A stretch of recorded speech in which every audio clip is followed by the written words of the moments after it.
On my flight to Scotland, my mom sent 31 texts telling me to cancel my $12,750 honeymoon and fly home to babysit my siblings or be disowned.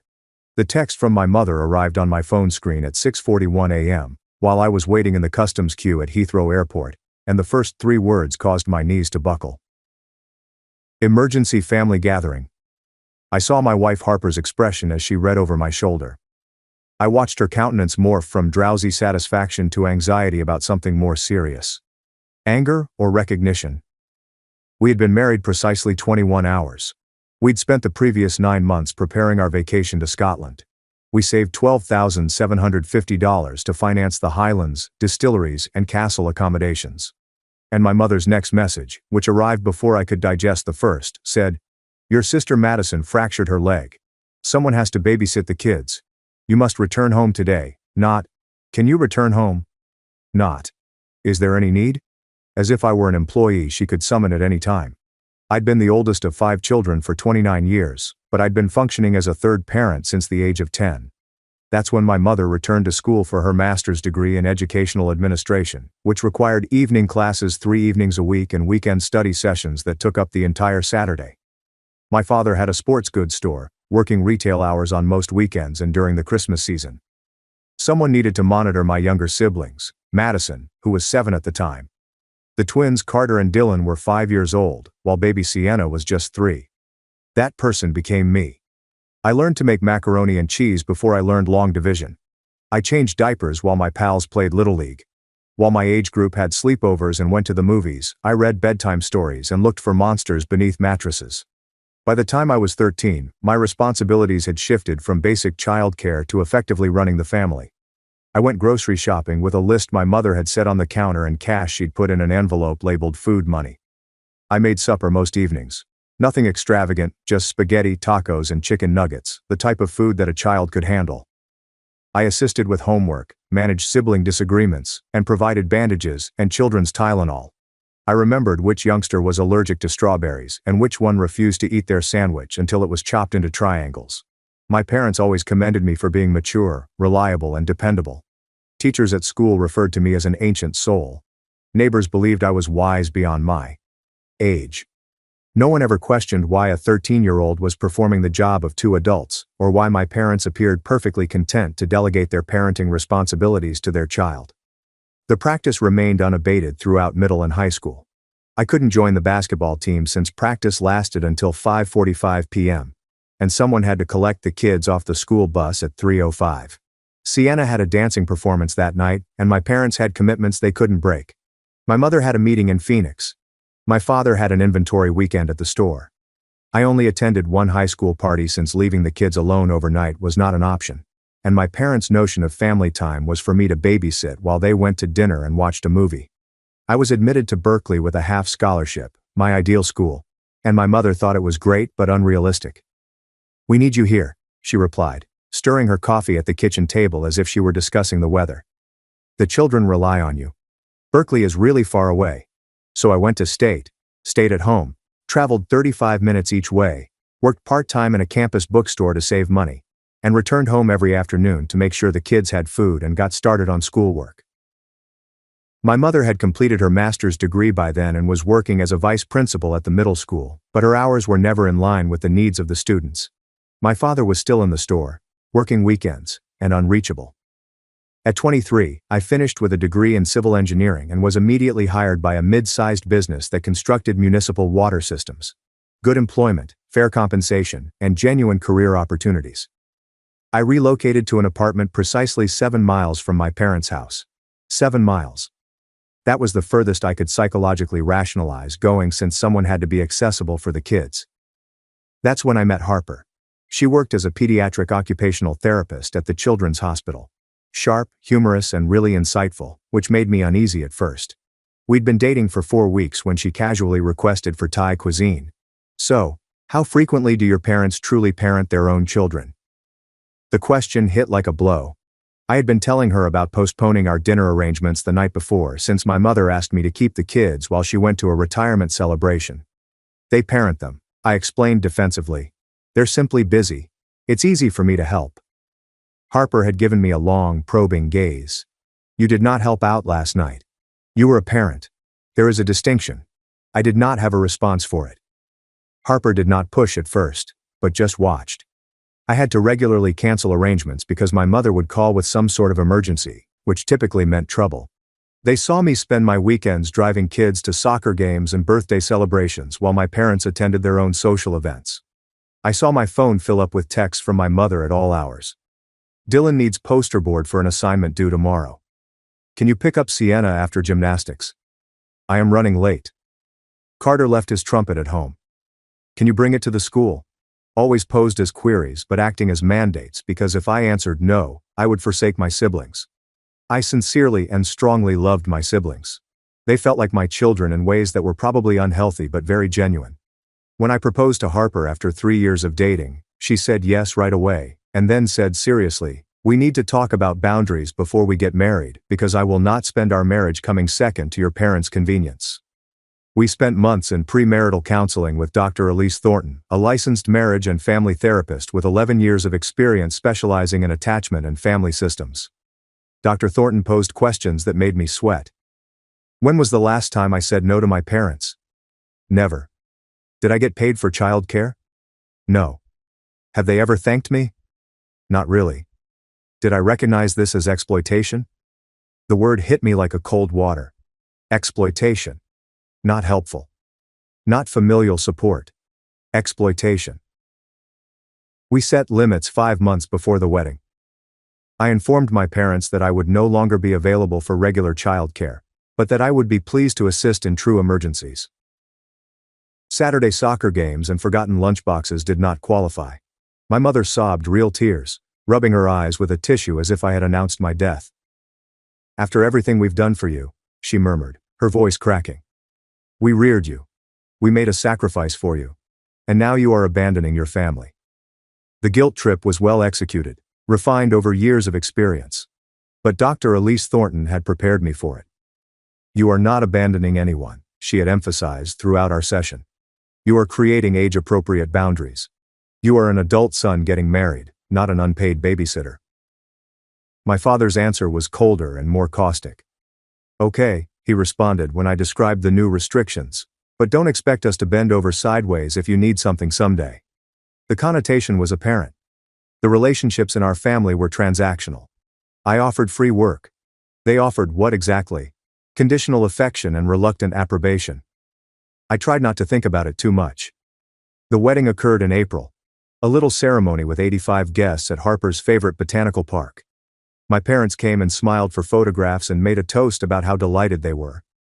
My mother sobbed again during the ceremony, and I wanted to think it was genuine grief over her son's wedding, not performance art intended to make me feel bad. We scheduled the honeymoon for late August, when Harper's hospital schedule cleared and I could take time off work. Harper had dreamed of visiting Scotland since she was a child, fascinated with Outlander and ancient history. We had thoroughly investigated everything. Flights from LAX to London to Edinburgh, rental cars, small lodgings in the Highlands, distillery tours, and castles. We'd saved every cent by avoiding meals and entertainment, worked extra hours, and putting birthday and wedding gifts directly into the vacation fund. Total cost: $12,750 for 13 days. I told my parents about it 8 months in advance. 8 months. I gave them more than a half year to make alternate childcare arrangements, plan around my absence, and accept that my life did not revolve around their demands. My mother responded by nodding blankly and saying, "That's nice, honey," as if I'd told her I was considering trying a new coffee shop. There are no questions regarding the itinerary. There was little thrill about my first overseas vacation. There was no appreciation of how significant this was to me. Just little indifference, which should have been my first red flag. But I was stupid enough to assume that the limits we'd established were being followed, and that my parents had accepted that I was no longer their go-to childcare answer. Looking back, I can't believe I was that foolish. They'd spent 19 years teaching me to be accessible, to drop everything, and to put their wants ahead of my own. 5 months of treatment would not be enough to remove such brainwashing. The first signs of problems appeared 4 weeks before our trip. My mother called on a Sunday morning as Harper and I were preparing breakfast. "I need to talk to you about something," she stated in her serious administrator voice. Your father and I have received an invitation to a wedding in Portland on September 4th. We hoped you could watch the kids that weekend. September 4th fell right in the middle of our trip. We'd be in an essay to explore Loch Ness and see Urquhart Castle. I quickly responded, I can't. I will be in Scotland. I informed you about this some months ago. A long pause. So, couldn't you postpone? Only a few days. We simply cannot miss this wedding. It is your father's cousin's daughter, and it would be impolite not to go. The audacity was amazing. They preferred that I postpone rather than cancel, like that was more logical. My honeymoon so they could attend a wedding for someone I'd only met twice in my life. Mom, we paid $12,750 for this vacation. The flights alone cost $4,200, and they were non-refundable. The hotels have been booked and paid for. I am not postponing my honeymoon. Her voice changed, taking on the pain tone that had always caused me to collapse. I just assumed family would come first. I had no idea we were such a hassle now that you are married. There it was. The allegation. The manipulation. Family comes first, which in her vocabulary implied that your demands are irrelevant. Only ours do. I remained firm, which was tougher than it should have been. I told you that you would need to hire a babysitter or find another option. Harper and I are traveling to Scotland as scheduled. She hung up without saying goodbye. The quiet treatment began. No calls, messages, or answers. When I tried to contact the children, it took 6 days. She eventually texted. We discovered someone, a neighbor's daughter. She is charging us $240 for the weekend. I hope you have a wonderful trip. The subtle antagonistic remark about the expense was typical, especially considering they frequently spent more than that on their own date evenings and weekend trips. They had money for social activities but despised paying for childcare. The calculation only worked if my effort was worth $0. We left LAX at 10:55 p.m. on August 28th for an overnight trip to London, with a connection in Edinburgh. I notified my parents the precise dates, emailed them our itinerary, and let them know we'd be unavailable at times owing to travel and bad mobile coverage in the Highlands. My mother replied with a stern fine via SMS. My father had not replied at all. The quiet treatment persisted, and it was actually a comfort. No guilt trips, no last-minute pleas, and no fabricated crises. Harper and I boarded the plane, exhausted and excited, cuddled up in our economy seats, and finally relaxed for the first time in weeks. The flight arrived at Heathrow at 3:52 p.m. On August 29th, it is London time. We had a 2-hour stopover before connecting to Edinburgh. Time to have some dreadful airport cuisine, stretch our legs, and attempt to remain awake despite the jet lag. I turned off airplane mode on my phone while we waited at the gate, partly out of habit. It took around 45 seconds to connect to the international network. Then it began to vibrate repeatedly. The notification noises were continual, causing other passengers to look over with angry faces. My gut fell before I even looked at the screen, because I knew. Of course, I knew. I received 31 messages, 16 from my mother, 9 from my father, 4 from my sister Madison, and 3 from family friends I seldom interacted with. All sent in the 9 hours we'd spent crossing the Atlantic. All are marked urgent, and they all scream catastrophe in that manner that makes your chest constrict, even though you know intellectually that it's most likely contrived drama. I opened my mother's texts first. They were time-stamped beginning at 7:48 a.m. Pacific time, which would have corresponded to when our plane was over Greenland. Madison shattered her leg this morning and tumbled down the stairs. She's currently in surgery. This is serious. So where are you? We need you home right now. Then I can't believe you aren't responding amid a family emergency. Then your sister may have died, leaving you unreachable. My hands became shaky. Madison was now 22 years old, living at home while completing her nursing degree at the public university, and she was still a member of the household I had helped nurture. A broken leg was severe, painful, and undoubtedly frightening, but surgery seemed excessive unless it was a complicated fracture or many fractures. I wanted to call right away, but we were still in the terminal. Announcements blare as people surge by. Harper read over my shoulder, her face turning pale. "Oh no," she gasped. "Is she okay?" I didn't know yet. We discovered a calm nook beside a closed business. I phoned my mother. She answered the first ring. Eventually she snapped. "No hello." There was no awareness that I had been on a plane for 9 hours with no cell connection, just fury. Where have you been? Her voice was tight and piercing, but not filled with despair. Not the voice of someone whose daughter had just had emergency surgery. We were on an aircraft, I explained, trying to remain cool. What happened? Is Madison all right? What sort of surgery? My mother sighed deeply and dramatically. She slipped down the basement stairs this morning while hauling clothes down. The doctor stated that she shattered her tibia in 3 places. They had to put a rod in. She'll be non-weight-bearing for at least 7 weeks, possibly 9. I dialed the hospital's number on my phone, ready to talk with someone directly. Okay, that's quite serious. I'm so sad she's going through that. Is she out of surgery? Can I speak to her? My mother gave a disappointed sound. She's in rehab and extremely drugged. She is not available for phone calls. Then came the punchline, the true reason for the hurried texts. We need you to come home. Someone needs to keep the kids while we take care of Madison. Your father and I cannot handle anything alone. You need to cut your trip short and return today. There it was. Not Madison is dying and would like to see you. We do not require family help during a medical crisis, but we do need to come home and babysit since we have more essential things to accomplish. Carter and Dylan were now 19 years old, having finished their sophomore year at State. Sienna was 17 years old and a senior in high school. They were not little children who need regular care. They were almost grown-ups themselves. Mom, the twins are 19. They're old enough to care for themselves and assist Sienna. I'm not sure why you want me to travel home from Scotland on the first day of my honeymoon to babysit youngsters. Long, scary quiet. I can't believe you've gotten so selfish. Your sister recently underwent surgery, and you're concerned about your trip. There was the word again. Our vacation, not honeymoon, made it feel frivolous, optional, and something I could skip without consequences. This isn't a vacation, I said, my voice rising despite my best attempts. This is my honeymoon. We saved for several months.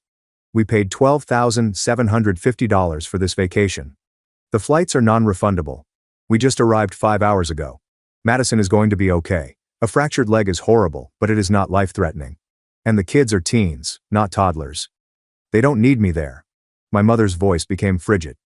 If you don't come home, you shouldn't bother returning to this household. You've chosen a vacation above your sister, your siblings who rely on you, and this family, and I'll make certain that everyone understands who you've become. The danger hovered in the air, familiar and unpleasant. Emotional blackmail had always been her chosen weapon, developed over decades of experience. I hope Madison heals quickly, I murmured, my voice wavering slightly. We'll check in tomorrow, but we won't be home early. We just arrived. I hung up before she could reply. Harper was looking at me with big eyes. She threatened to disown you, she replied slowly, because we did not cancel our honeymoon to babysit teens. Put that way, it sounded absurd. It was wild, but it was also the same dynamic I'd been stuck in for 19 years. My wants were irrelevant. My limits did not matter. My existence wasn't important, except as a resource for my parents to abuse. We boarded the aircraft to Edinburgh. The short trip was meant to allow us to regain our breath, reorganize, and begin our genuine honeymoon. Instead, I spent time looking at my phone, watching texts accumulate. My father texted, "Your mother is distraught. Madison is asking for you. The children are afraid. This is what you chose." We arrived in Edinburgh at 9:05 p.m. local time. We picked up our rental car, a little Nissan hatchback with right-side steering, which made my American head hurt. We drove 45 minutes to our first hotel, a renovated Victorian mansion in the old town with uneven flooring and a fireplace in the room. It should have been amazing, the start of all we had planned. Instead, I perched on the side of the bed and dialed Madison's mobile phone, desperate to hear from her personally that she was okay, and that this was not the 5-alarm situation my mother had described. She responded on the 4th ring, her voice muzzy and distant. "Hey," she said. "Mom claimed you were not coming home." "I'm in Scotland," I explained gently. "I am on my honeymoon. I'm really sorry about your leg. That sounds really uncomfortable. How do you feel?" She was silent for a moment, and I could hear the beep of hospital equipment in the background. "It sucks. The surgery hurt, and the painkillers make me feel strange, but I'm fine." The doctor described it as a clean break. The hardware appears to be in good condition. "I'll be on crutches for a while. but I should recover well. Relief washed over me. Clean break. Good prognosis. Not the medical catastrophe my mother had predicted. So why is Mom claiming that this is a family emergency that requires me to fly home? I inquired carefully. Madison sighed. She's freaking out because someone needs to help me get around, and it appears she can't handle that, let alone managing the household where Carter and Dylan are adults and Sienna is 17. I'm not sure why she acts like they're 7 years old. There it was. The truth. Simple but infuriating. My mother did not wish to parent. She wanted me to come home and resume my role as an unpaid caregiver so she wouldn't have to deal with her daughter's injury. Maddie, I'm not flying home, I explained. I apologize, but I gave them 8 months' notice about this trip. They had time to plan. This is my honeymoon. I know, she said, sounding tired. I also told Mom about it. I told her the twins could help me and I didn't need you to fly home from Scotland, but she's all about family obligations and how you've changed since you married. It is exhausting. We talked for a few more minutes, and I reassured her that I loved her and wanted to hear about her recovery. She insisted that I enjoy my trip and ignore our mother's dramatics. When we hung up, I felt slightly better. My sister was not dying. She didn't need me there. This was a manufactured crisis, as Dr. Elise Thornton had warned me to expect. But the texts kept coming. My mother, my father, and extended family members whom my parents had clearly requested as reinforcements. My Aunt Marjorie, I can't believe you would abandon your family like this. What is wrong with you? My Uncle Raymond, your mother is crying. Come home and fix it. Cousins I hadn't spoken to in years suddenly voiced their concerns about my selfishness, cruelty, and complete lack of family values. The psychological assault was relentless. Every day, dozens of messages repeat the same themes. Bad son, brother, selfish husband, and family destroyer. Harper was watching me spiral. We were supposed to tour Edinburgh Castle, walk the Royal Mile, and drink whiskey in cozy pubs. Instead, I was glued to my phone, reading accusations and guilt trips, and my anxiety increased with each notification. Harper took my phone from me on our third day in Scotland, after I had spent 2 hours in our hotel room responding to family texts rather than hiking through the Highlands as planned. This had to stop, she stated firmly. They are ruining our honeymoon. You are letting them ruin our honeymoon. We need assistance. We discovered Dr. Maren Whitaker, a family systems therapist based in Portland who also offers telehealth sessions, via an online directory. She had 16 years of experience focusing on emotional abuse, parentification, and toxic family dynamics. We scheduled an emergency video call for that afternoon, sitting in our hotel room overlooking Edinburgh, as Dr. Whitaker listened to me explain 19 years of exploitation and the current crisis. She did not interrupt, instead taking notes and occasionally asking clarifying questions. When I finished, she was silent for a long time. She finally explained that what your parents had done was known as parentification. It is a type of emotional abuse in which parents inappropriately delegate adult responsibilities to their children. You have been exploited since the age of 10. You gave up your childhood, adolescence, and early adulthood to raise their children, and now they're escalating because you finally set a boundary. She spoke with clinical detachment, stating facts rather than passing judgment. The emergency they've created, in which you must cancel your honeymoon to care for teenagers who do not require intensive care, is a control tactic. They're seeing if you'll break and revert to old habits. Flying monkeys refers to a family-wide attack in which relatives are recruited to harass you. It is deliberate abuse. Hearing a licensed professional with credentials describe this as abuse changed something in my brain. It wasn't just Harper being overprotective or me being overly sensitive. This was real, documented clinical abuse. Dr. Whitaker assigned me homework: document everything, every text, voicemail, and guilt trip. She requested dates, times, and exact wording. If your parents escalate further, she warned, you may require legal representation. I want you to have evidence. I assumed she was being paranoid. I didn't realize how right she was.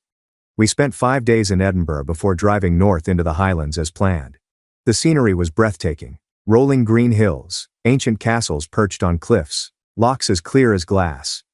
We visited Stirling Castle, drove through Glencoe, and stopped at small distilleries that produced single malt whiskey and copper stills. It should have been perfect, but my phone was constantly buzzing, sometimes with 60 messages per day. My mother's texts ranged from hurtful to aggressive to openly threatening. You're destroying the family. Everyone knows what you did. There will be consequences for this betrayal. On September 4th, 5 days into our trip, my mother sent a text that made my blood freeze. Because you have abandoned your responsibilities, we are filing a formal complaint with Adult Protective Services. The twins and Sienna are being neglected because you are not present to care for them properly. Enjoy Scotland while you can. I showed it to Harper, my hands shaking. Can she do that? I asked. Can she report me to the APS for not babysitting? Harper, who had spent years practicing pediatric medicine and dealing with bureaucratic nightmares, appeared skeptical. Adult Protective Services are for elderly or disabled adults who are abused or neglected. Your siblings are teenagers with no custody arrangements. I don't believe there is any mechanism for that complaint to stick. Dr. Whitaker was more direct in an emergency session held that evening from our hotel in Annecy. Your mother is bluffing, she stated flatly. She's attempting to scare you into returning home, but she's also creating a paper trail that could backfire spectacularly because she's effectively documenting that she can't parent her own children without the unpaid labor of her adult son. That will not look good if any agency actually investigates. She was correct about the bluff. No one from Adult Protective Services ever called. But the threat had been made, and it lingered in my stomach like poison. 3 days later, on September 7th, I received a call from an unknown Oregon number. I answered wearily, expecting a telemarketer or the wrong number. Instead, a professional male voice asked, "Is this Logan Pierce?" I confirm. "This is Troy Haldane with Child Protective Services. I'm calling because we received a concerning report about minors in your household." My brain stuttered at the words, "minors household." "I'm sorry," I said. "I have no minors in my household. I am on my honeymoon in Scotland." "Are you certain you have the right person?" Troy Haldane sounded puzzled. "The report identifies you as the primary caregiver for 3 minor siblings, Carter, Dylan and Sienna Pierce. It states that you abruptly stopped caring for the children without making alternative arrangements, putting them in danger." The pieces clicked into place with sickening precision. "My mother filed that report," I stated, "and she lied. Carter and Dylan are 19 years old. They are adults. Sienna is 17, but she is with our parents, who are her legal guardians. I am their 29-year-old brother. I have no custody, guardianship, or legal responsibility over any of them. I am on my honeymoon with my wife." There was a prolonged pause. "Could you describe your relationship with your siblings and your role in the household?" Troy asked cautiously. So I told him everything. The parentification that began at the age of 10, the 19 years of unpaid childcare, the boundaries I set before getting married, the honeymoon we had planned for months, my mother's insistence that I cancel everything to babysit teenagers who did not require intensive care, and the escalating harassment and threats. Troy listened without interruption, and I could hear him typing notes. After I finished, he said something that changed everything. "Mr. Pierce, I want to be very clear about something. The report we received was filed by your mother. In an attempt to make you appear neglectful, she has made several concerning admissions about her own parenting." He explained that CPS would perform a home evaluation within 72 hours. They would interview the children, assess living conditions, and determine whether adequate care was being provided. "For the record," Troy stated, "you are not in any legal trouble. You're an adult sibling without a custody arrangement. Your mother's claim that you abandoned minor children is factually incorrect. 2 are adults, and 1 is in her legal custody, but her admission that she cannot adequately care for her children without your constant presence is deeply concerning." We hung up. I immediately contacted Dr. Marin Whitaker again. "CPS is investigating my parents," I said, "and they are still processing it because my mother attempted to report me for not babysitting." Dr. Whitaker was quiet for a moment before saying something that will stay with me. "Logan, if CPS finds problems, it is because they exist. Not because you failed to conceal them, but because your parents have been neglecting their children while using you as a cover. You've been so effective for so long that the system never noticed what was really going on beneath the surface." She was correct. I'd been the Band-Aid on a wound that would never heal. And now that I had pulled away, the infection was visible. CPS conducted a home visit on September 9th. I was not there. I was in a small hotel in the Highlands near Loch Ness, attempting to enjoy a distillery tour while my stomach churned with anxiety. Troy Haldane called me later with his findings. "Mr. Pierce, I wanted to give you an update personally. We made an unannounced home visit this morning at 9:40 a.m.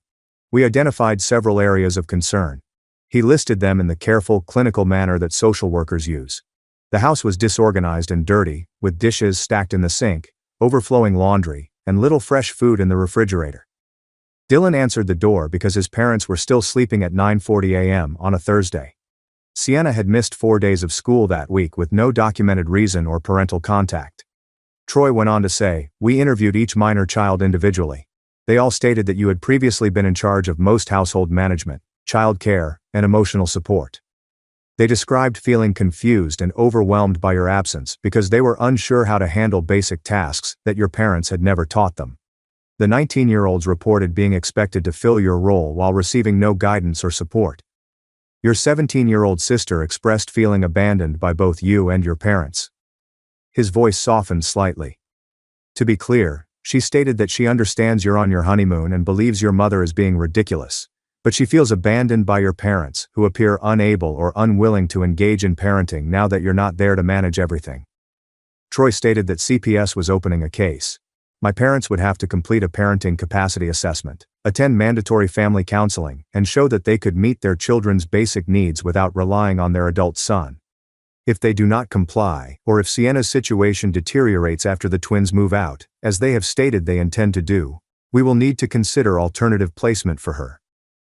The weight of it settled on me. My absence revealed such profound parental inadequacy that the state stepped in, and my mother had caused it by attempting to weaponize CPS against me.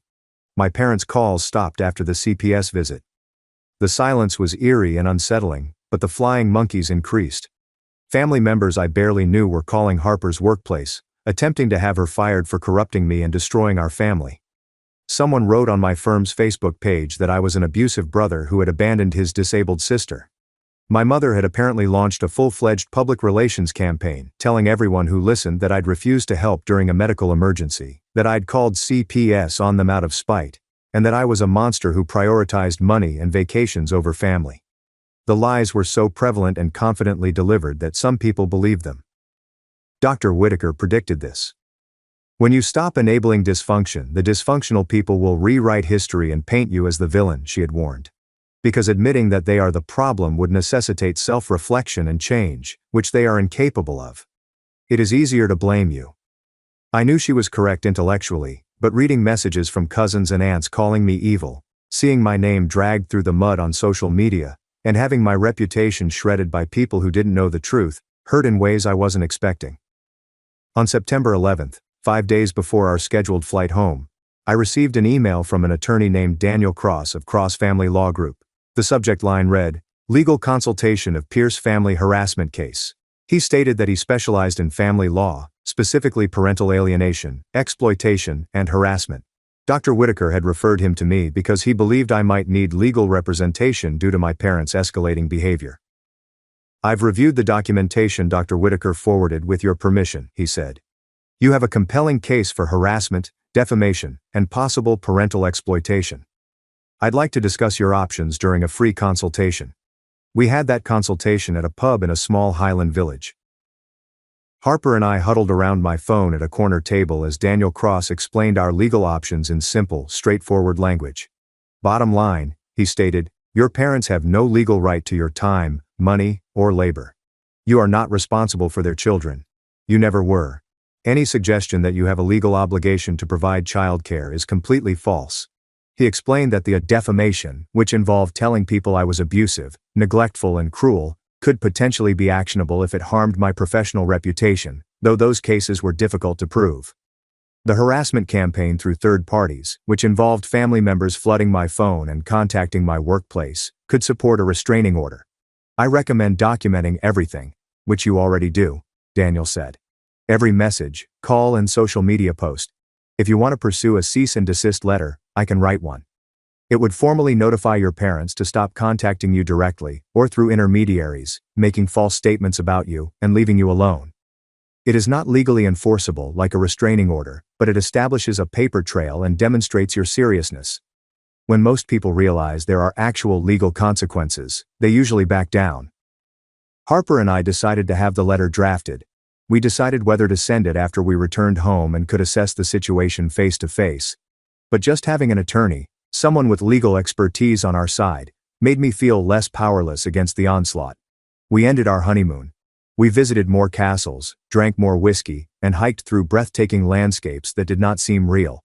But every moment was clouded by my phone buzzing with abuse, the knowledge that my family was imploding while I was an ocean away, and the creeping guilt that perhaps I should have just returned home. We flew back on September 12th, landing in Los Angeles at 6:33 p.m. After 14 hours in the air, I turned off my phone's airplane mode and braced for the usual avalanche. Instead, I received a single message from an unknown number. "Hello, it's Carter. I got a burner phone so Mom can't monitor this. Can we please talk?" I called him from the baggage claim. He responded immediately, his voice tight and strained. "Are you back?" he asked. I said, "Just landed." "What's happening? Are you okay?" Carter remained quiet for a moment. When he spoke, his voice crackled. "Mom and Dad are informing everyone that you called CPS to destroy the family. They claim you made everything up to punish them. Aunt Marjorie and Uncle Raymond were here yesterday, and it was like an intervention about what a terrible person you've become." He paused. "Dylan and I know we've been trying to stay together since you left, and it's been a nightmare. Mom barely functions. Dad works before zoning out in front of the television. Sienna is struggling, and no one is helping her. The CPS lady was here, and she should have come years ago. But Mom is acting as if you orchestrated this." "I didn't call CPS," I explained carefully. "Mom called them herself, attempting to get me into trouble. However, when they investigated, they discovered real problems. That is not my fault, Carter. That is on Mom and Dad for failing to parent without my help." He made a sound that could have been either a laugh or a sob. "I understand. Dylan knows. We are not stupid. We've been witnessing this dysfunction our entire lives. You leaving has made it impossible to ignore, and we're done. Dylan and I are moving into an apartment together in 6 weeks. We have already signed the lease. We can't do it anymore." His voice was full of relief, guilt, and exhaustion. My 19-year-old brother sounded like he had aged a decade in 2 weeks. "I'm sorry you're stuck with this," I said, meaning it. "But you're making the right decision. You cannot give up your life to parent your parents.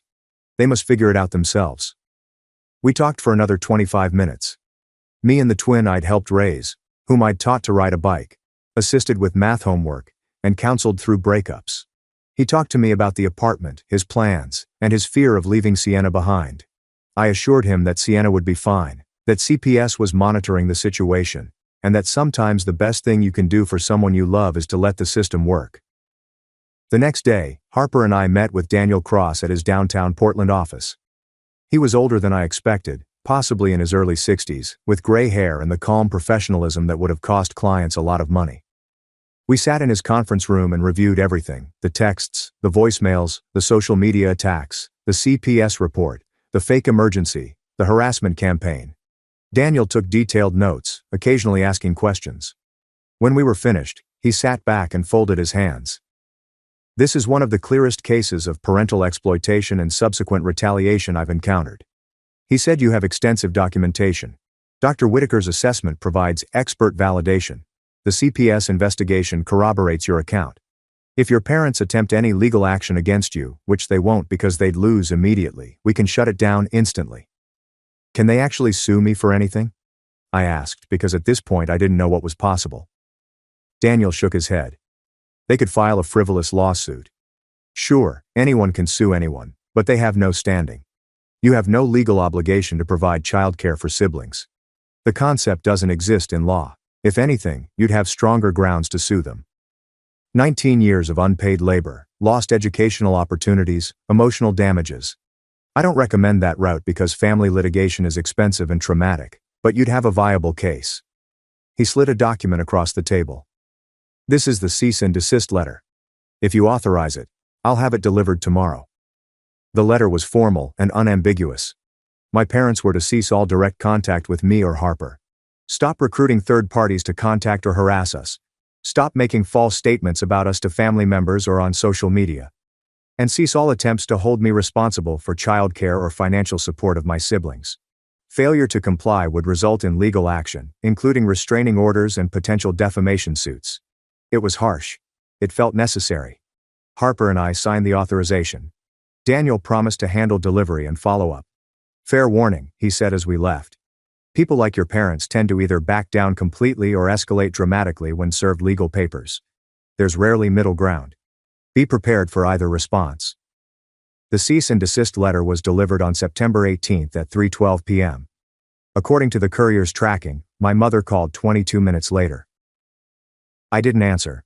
She left a voicemail that was 3 minutes of hysteria, screaming, crying, accusations so garbled I could only catch fragments. Ungrateful lawyer destroying the family. Never forgive. My father called next. When I answered, his voice was cold and distant. So this is what we've come to? You're threatening us with lawyers because we asked for help with your own family. The reframing was masterful. Demanding I cancel my honeymoon had become asking for help. And 19 years of exploitation had vanished entirely from the narrative. Dad, you didn't ask for help. You demanded I cancel my honeymoon to babysit teenagers. When I said no, Mom faked a medical emergency severity, weaponized my siblings against me, recruited extended family to harass us, and then accidentally got CPS called on herself. That's not asking for help. That's abuse. Long silence. Then if that's your perspective, I don't think we have anything more to discuss. He hung up. That was the last direct contact I had with either parent. The flying monkeys persisted for a few more weeks, but Daniel sent cease and desist letters to the most aggressive ones, and the messages gradually stopped. My parents had apparently decided that complete estrangement was preferable to accountability or change. The CPS case continued for 5 months. Troy Haldane updated me periodically. My parents had completed 2 parenting assessments. Both scored poorly on measures of emotional availability, child engagement, and understanding of developmental needs. They attended 4 sessions of mandatory family counseling, then stopped showing up, claiming the therapist was biased and didn't understand their family. The house conditions had improved marginally, mostly because Carter and Dylan had been doing cleaning and cooking before they moved out. Sienna was back in school consistently, but her grades had dropped, and she'd told her school counselor she felt emotionally neglected at home. The issue is that your parents are barely meeting minimum standards, Troy explained in one call. They're not abusive in ways that would justify immediate removal, but they are profoundly inadequate parents. Your sister essentially parents herself, gets herself to school, makes her own meals, manages her own schedule. Your parents provide a house and financial support, but almost no emotional engagement or practical guidance. He sounded frustrated. Unfortunately, inadequate parenting isn't usually grounds for removal unless it causes demonstrable harm, but we're monitoring closely, especially now that the twins have moved out and your sister has lost her buffer. In January, 4 months after we'd returned from Scotland, Carter called me with news. Madison is moving out, he said. She found a job at a hospital in Seattle, and she's transferring to finish her nursing degree up there. She's leaving in February. My first thought was relief that Madison was getting out, followed immediately by worry about Sienna. What about Sienna? I asked. Carter was quiet. She's counting down the days until she turns 18 in May. She's already been accepted to state, and she's planning to live in the dorms. 5 months and she's out. She just has to survive until then. Survive. The word hit hard. My baby sister, the 3-year-old I'd helped raise, now having to survive in her own parents' house until she could legally escape. Is she safe? I asked. Carter sighed. Physically, yeah, but emotionally? Mom and Dad barely talk to her. They're like roommates who ignore her. She eats dinner alone in her room most nights. When CPS came to check on things last month, she told them everything was fine because she's so close to aging out that she doesn't want to risk getting put in foster care. She'd rather be lonely than in the system. It made sense, but it broke my heart. In March, I got a call from Sienna herself. We hadn't talked much since I'd been back. A few short texts, nothing substantial. But now, she called, her voice small and uncertain. Hey, she said. I wanted to tell you something before you heard it from someone else. I got into state. Full-ride academic scholarship. I'm moving into the dorms in August. Pride flooded through me, mixed with relief. Sienna, that's incredible. I'm so proud of you. A full ride is amazing. She laughed, but it sounded sad. I basically raised myself this year. Did all my college apps alone, Wrote my essays alone. Figured out financial aid alone. Mom and Dad didn't help with any of it. They didn't even ask. We talked for over an hour, my sister and I, about her plans and her fears and her hope for a future where she didn't have to parent herself. She told me she'd been in therapy through her school counselor, working through the realization that our parents' neglect wasn't normal or acceptable. She said she understood why I'd left, why I'd set boundaries, why I couldn't keep sacrificing my life for their dysfunction. I don't blame you, she said quietly.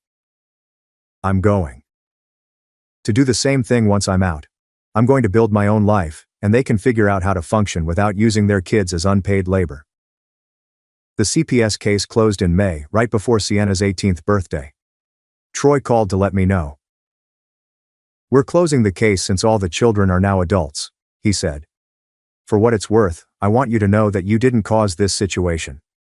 Your parents did. You just stopped enabling them to hide their inadequacy. Your siblings are all going to be okay. They're smart, resilient, and getting out. That's the best outcome we could have hoped for. He paused. And Mr. Pierce, what you did? Setting boundaries, protecting your marriage, refusing to sacrifice yourself. That took real courage. Your siblings learned from watching you that it's possible to choose yourself. That's a gift. My parents still haven't spoken to me. It's been 20 months since the honeymoon, since the boundary that broke our family. I've seen them 4 times in that period. 3 times at a distance at family events where we stayed on opposite sides of the room. Twice at the grocery store where my mother literally turned her cart around and left when she saw me. They look older, smaller, diminished somehow. My mother's hair has gone almost completely gray. My father has developed a stoop. They look like ordinary aging people who made catastrophic choices and paid devastating prices. Sometimes I feel sorry for them. Mostly I feel nothing. Madison is thriving in Seattle.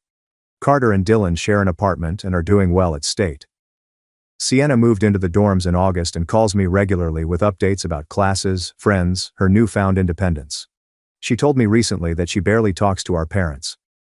They call occasionally, but the conversations are stilted and brief. They don't know how to relate to me as a person. She said they only knew how to relate to me as someone they could use. Now that I'm not available for that, we have nothing. It's sad, but it's also reality. Harper and I just celebrated our 3rd anniversary. We took a long weekend to Cannon Beach, stayed at a small inn, walked on the shore, ate fresh seafood, and actually relaxed. No emergencies, no guilt trips, no manufactured crises. It was quiet and simple and exactly what our honeymoon should have been. On our anniversary night, watching the sunset over the Pacific, Harper asked if I regretted how everything had played out. You lost your parents essentially, she said softly. That's not nothing. Do you wish you'd handled it differently? I thought about it. Really thought about it. About Carter's exhausted voice talking about surviving our parents' house. About Sienna doing her college applications alone. About 19 years of my life spent parenting children who weren't mine. About the honeymoon my mother tried to steal. No, I finally said. I don't regret it. I regret that it was necessary. I regret that my parents chose control and pride over relationship. I regret that my siblings got hurt. But I don't regret protecting our marriage and choosing our life together. Because if I'd given in, if I'd flown home from Scotland and resumed my role, it never would have stopped. They would have owned me forever. Harper squeezed my hand. I'm proud of you, she said. I know that might sound condescending, but I mean it. You chose yourself. You chose us. And you gave your siblings permission to do the same. We sat in silence, watching the sun sink into the ocean, and I felt something I hadn't felt since before the honeymoon. Peace. Real, deep, uncomplicated peace. Not the absence of conflict, but the presence of freedom. Freedom from obligation, exploitation, and the crushing burden of other people's refusal to mature. Sienna sent me a letter 2 weeks ago. Not a text or email, but a real handwritten letter in the mail. Dear Logan, it began. I've been thinking a lot about what happened to Mom and Dad during the honeymoon. I was confused and angry at first, but now I get it. You were not abandoning us. You showed us that it is possible to set boundaries. Watching you stand up to them, choosing your own life despite everyone accusing you of being selfish. That taught me something I needed to know. That my worth does not depend on how useful I am to others. That I am free to want things for myself. Thank you for that. I hope you and Harper are happy. You deserve to be happy after everything you've given up for us. Love, Sienna. I called her in the evening. We discussed school, her psychology major, and her future plans to work with children from dysfunctional families. She sounded light, unburdened, and free in ways she had never done growing up. At the end of the call, she said, "Hi Logan, I am so glad you went to Scotland. I am glad you did not let them ruin your honeymoon. You deserved the trip." My throat tightened. You deserve to choose yourself. Thank you, Sienna. That means a lot. We hung up. I sat in our living room in the house Harper and I purchased last year, and I realized that this quiet evening with my wife, this freedom to build our own life, the absence of constant crisis and manipulation, was worth every painful consequence. My parents expected me to cancel my honeymoon to look after my siblings. When I refused, they attempted to destroy me, staged emergencies, weaponized my siblings, recruited flying monkeys, threatened legal action, and accidentally imposed CPS on themselves.